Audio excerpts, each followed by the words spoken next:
এবারে জানাবো এক নজরে দৈনিক পত্রিকার শিরোনাম।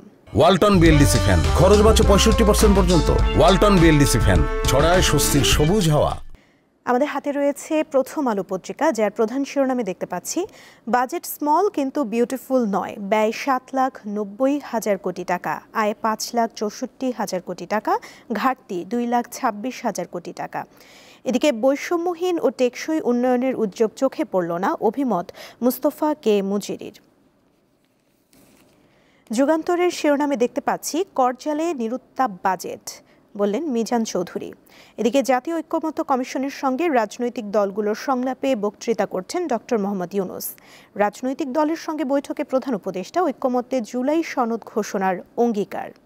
প্রায় সব দলই দ্রুত নির্বাচনের তারিখ চায়। সমকাল পত্রিকার প্রধান শিরোনামে দেখতে পাচ্ছি, সংস্কারের বৈঠকেও নির্বাচনের সময় নিয়ে আলোচনা। ডিজিটাল ওয়ালেট সেবার লাইসেন্স পেল গ্রামীণ টেলিকম।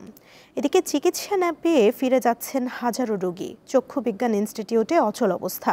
ষষ্ঠ দিনেও চিকিৎসা সেবা চালু হয়নি, চলছে তদন্ত।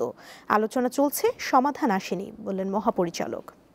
এদিকে প্রদীপ ও লিয়াকতের মৃত্যুদণ্ড বহাল, 6 জনের যাবজ্জীবন। কালের কণ্ঠ পত্রিকার প্রধান শিরোনামে দেখতে পাচ্ছি, কঠিন হবে ব্যবসা বিনিয়োগ।